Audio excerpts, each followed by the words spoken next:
Shalom, Bapak Ibu, saudara-saudari yang terkasih di dalam Kristus. Hari ini kita akan melanjutkan pembacaan dan perenungan kebenaran firman Tuhan dari kitab 2 Samuel pasal 14 ayat yang pertama sampai yang ke-33. Saya mengajak kita semua untuk mengambil Alkitabnya dan kita akan membacanya bersama-sama, dimulai dengan ayat yang pertama. Mari kita mulai membacanya dengan ayat yang pertama. Begini bunyi firman Tuhan. Ketika Yoab anak Seruya mengetahui bahwa hati raja merindukan Absalom, maka ia menyuruh orang ke Tekoa menjemput dari sana seorang perempuan yang bijaksana.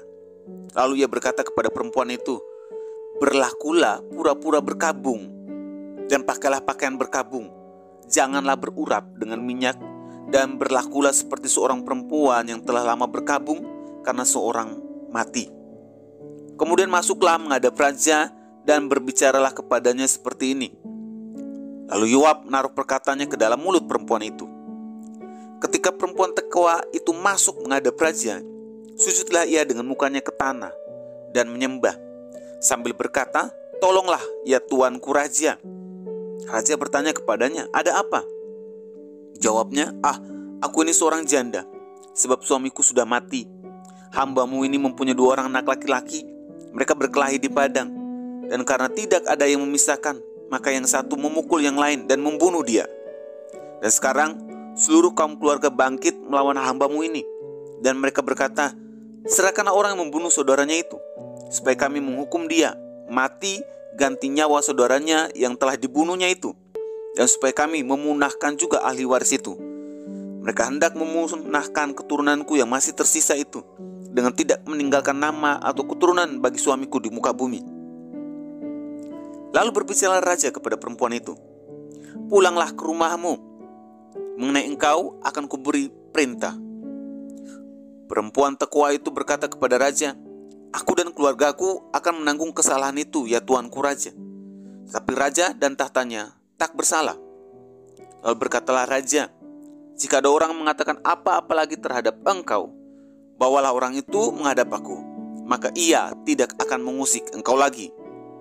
Kata perempuan itu, 'Kiranya raja ingat kepada Tuhan Allahmu, supaya si penuntut tebusan darah jangan terlalu banyak menimbulkan kemusnahan, dan supaya mereka jangan memunahkan anakku itu.' Lalu berkatalah raja, 'Demi Tuhan yang hidup, sehelai rambut pun dari kepala anakmu itu takkan jatuh ke bumi.'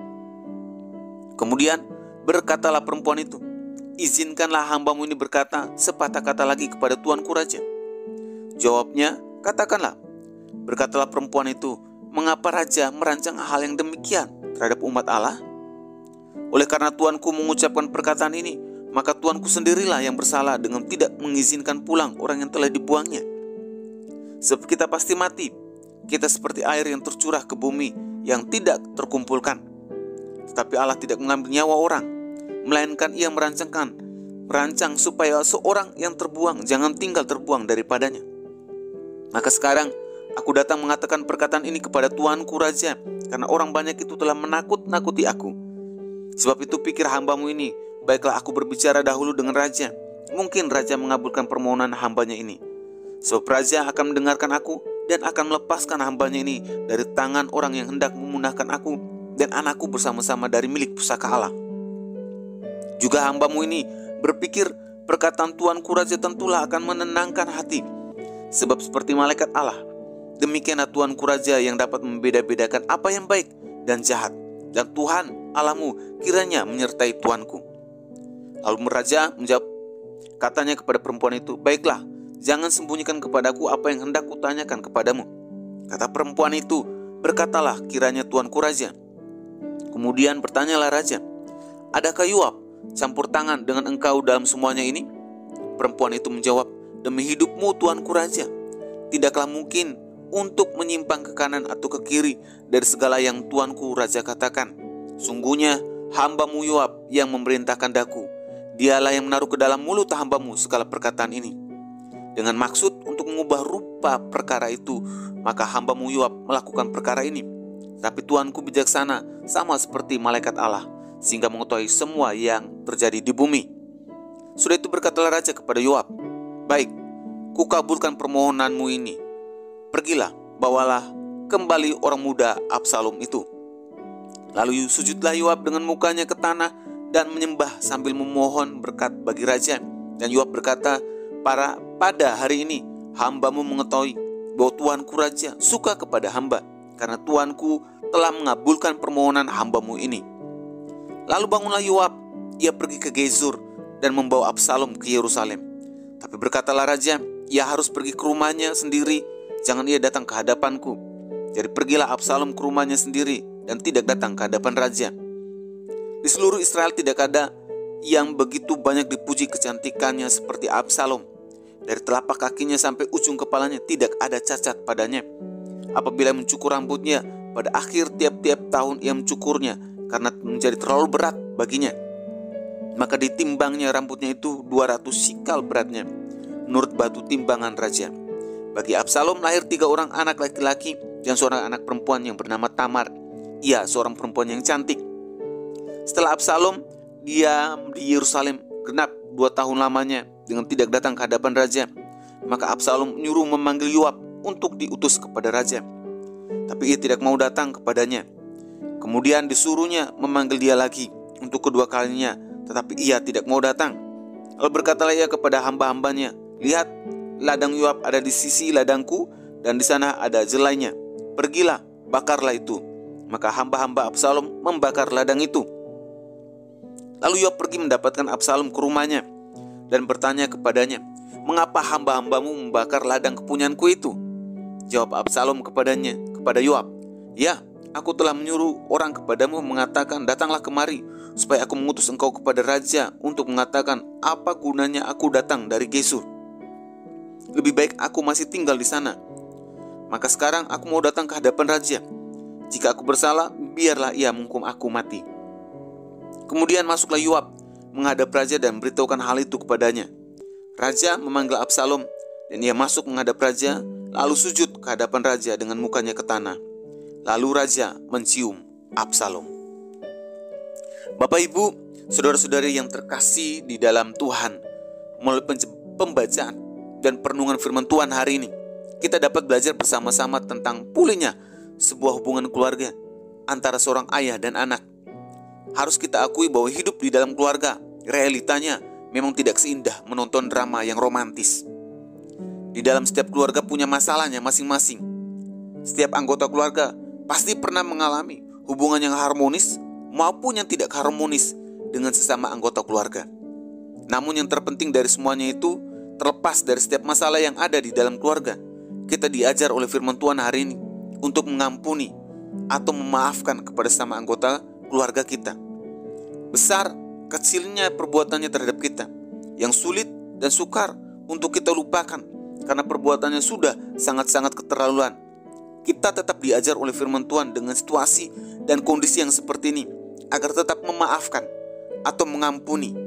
Tujuannya jelas, agar terjadinya pemulihan di dalam hubungan keluarga.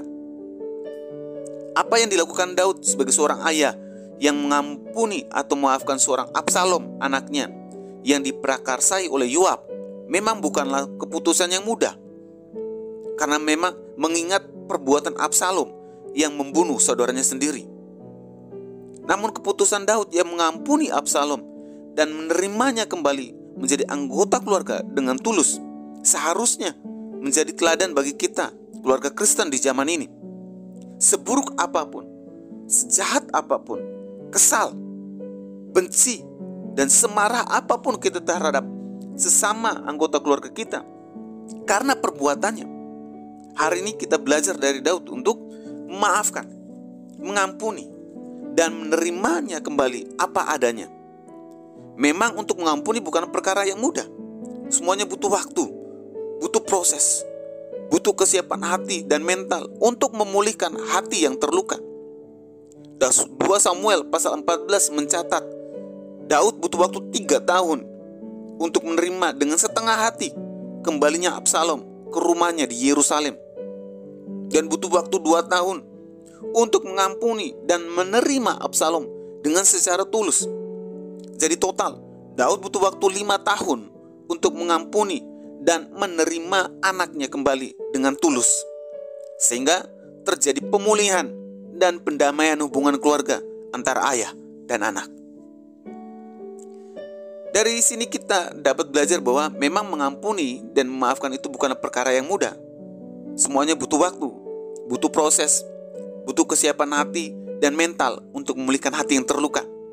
Dan satu hal yang penting yang tidak boleh kita lupakan adalah kita juga butuh orang yang tepat dan bijaksana dalam memediasi setiap masalah, sehingga pemulihan dan pendamaian itu bisa terjadi. Bapak, Ibu, saudara-saudari yang terkasih di dalam Tuhan, ingatlah firman Tuhan hari ini. Ketika hubungan keluarga kita hari ini tidak baik-baik saja, kita diingatkan untuk mengampuni, memaafkan, dan menerima kembali anggota keluarga kita dengan tulus apa adanya. Mari kita berdoa. Tuhan, kami mengucap syukur melalui perenungan firman Tuhan hari ini. Kami belajar bahwa di dalam hubungan keluarga kami dengan sesama anggota keluarga kami, sering hubungan keluarga itu kadang harmonis, kadang juga tidak harmonis. Ajar kami jika keadaan hubungan keluarga kami di sesama anggota keluarga kami hari ini tidak baik-baik saja atau tidak harmonis, kami juga mengalami luka yang mendalam. Kami belajar dari firman Tuhan hari ini untuk belajar mengampuni, memaafkan, dan menerima kembali anggota keluarga kami dengan tulus apa adanya. Meskipun untuk memaafkan dan mengampuni hari ini, kalau kami memang tidak bisa, kami butuh waktu dan butuh proses. Ajar kami terus Tuhan untuk berbesar hati, belajar untuk mengampuni dan memaafkan sama seperti yang dilakukan Daud hari ini. Di dalam nama Yesus kami sudah berdoa dan mengucap syukur. Amin. Kiranya renungan hari ini terus menguatkan iman kita dalam mengiringi Tuhan Yesus Kristus. Ingat, tetap teruslah bersyukur, tetap teruslah percaya, dan tetap teruslah berdoa.